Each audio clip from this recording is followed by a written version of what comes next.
C'est parti pour une petite animation assez facile à faire, assez sympathique aussi, je l'utilise très souvent. Ça va être cette animation-là où on va avoir une sorte d'underline et on va souligner comme ça du texte quand on va passer dessus. C'est très utile comme interaction avec les liens par exemple dans une barre de navigation. D'ailleurs, je vais vous montrer comment on le rajoute à la fin très facilement sur une barre de navigation. Donc on va utiliser un pseudo-élément, voilà, une bonne petite animation CSS à l'ancienne, bien sympathique. Donc ce qu'on va faire, on va pouvoir même se mettre ça sur le côté, voilà, un petit peu comme ça, nickel, nickel. Donc, on va avoir besoin de quoi pour faire cette animation? On va juste avoir besoin d'un titre en CSS. Donc ce qu'on va faire ici, c'est, j'avais écrit animation. Alors je grossis pour ceux qui sont sur portable, et c'est tout ce qu'on a besoin. On peut ouvrir directement le live server. Tac, on a bien ce qui apparaît juste ici. Ensuite, on a juste un style CSS ici, un petit reset, et juste un body avec une hauteur et une police d'écriture. Parfait. Et donc, comment on va faire ceci? On va prendre notre H1, déjà, on va lui mettre en position absolute. Alors ça, c'est pas obligé, mais c'est juste pour le centrer, pour qu'on puisse l'avoir au milieu comme ça et en grand. Donc, position absolute, comment on fait pour centrer un élément en position absolute? Top 50%, left 50%, transform translate. On tire de moins 50% sur X, on remonte de moins 50% sur Y, et regardez, tadam, ils sont parfaitement centrés. Ok, donc c'est bien centré, mais on aimerait le remonter un petit peu pour l'avoir plus en visu ici vers le dessus, c'est un petit peu mieux. On va également lui mettre une taille un petit peu plus grande. J'avais mis combien en taille que je m'étais juste noté à côté, 80 pixels ici, 80 pixels, très bien. La couleur, on le laisse en noir. Et donc, qu'est-ce qui est important avec cette animation? C'est d'avoir un display inline, d'accord? Donc, on lui met ici, display inline. Pourquoi?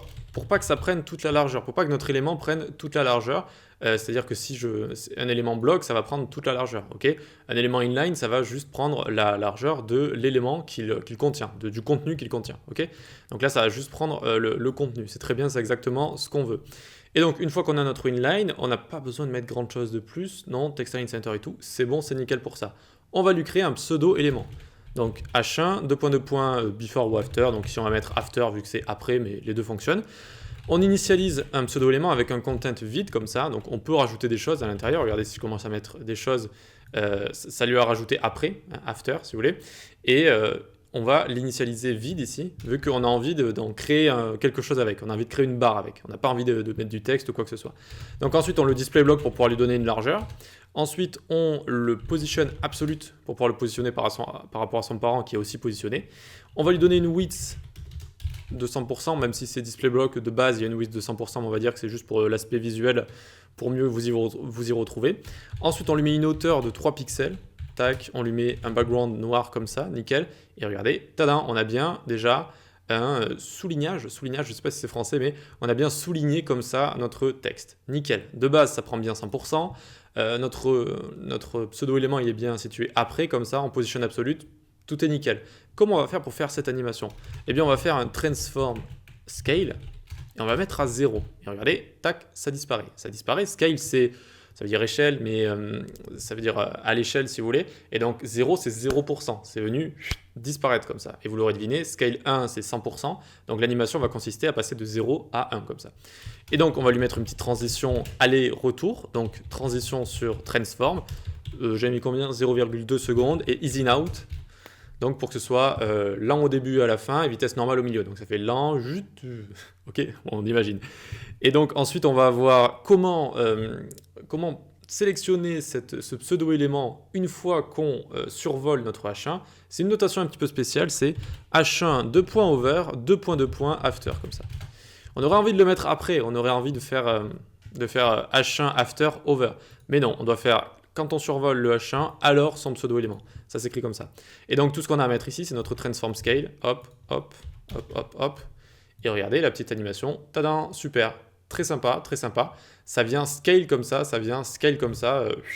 gagner en hauteur, largeur et voilà, en hauteur et largeur, ça vient complètement s'ouvrir comme ça si vous voulez. Voilà. Donc voilà comment on fait cette animation assez sympathique. Il en existe une autre qui est facile à faire également. C'est quand on met la ligne comme ça qui part d'ici et qui va grandir quand on va survoler de gauche à droite. Comment on va faire cette fois? On fait démarrer à width 0 ici. Transform scale, bon ben ça on l'enlève du coup. Ici ce qu'on va animer c'est la width. Tac. Alors la width, si je l'écris bien, c'est mieux. Et on va mettre width 100% ici. Tac, tac, tac, tac. Et donc regardez, alors décidément, je ne l'ai toujours pas bien écrit. Hop là, voilà. Et donc, ça va faire cette animation qui est aussi sympathique, hein. Elle est aussi sympathique, même si je préfère celle juste avant. Et donc, ça permet de rendre super bien dans tout ce qui est menu, etc. Ok. Bon, ici, on va pas faire un menu. En fait, je vous laisse deviner ou le mettre directement sur vos menus. Et donc, vous le mettez bien sur le lien des menus, hein, sur le lien qui est en display inline.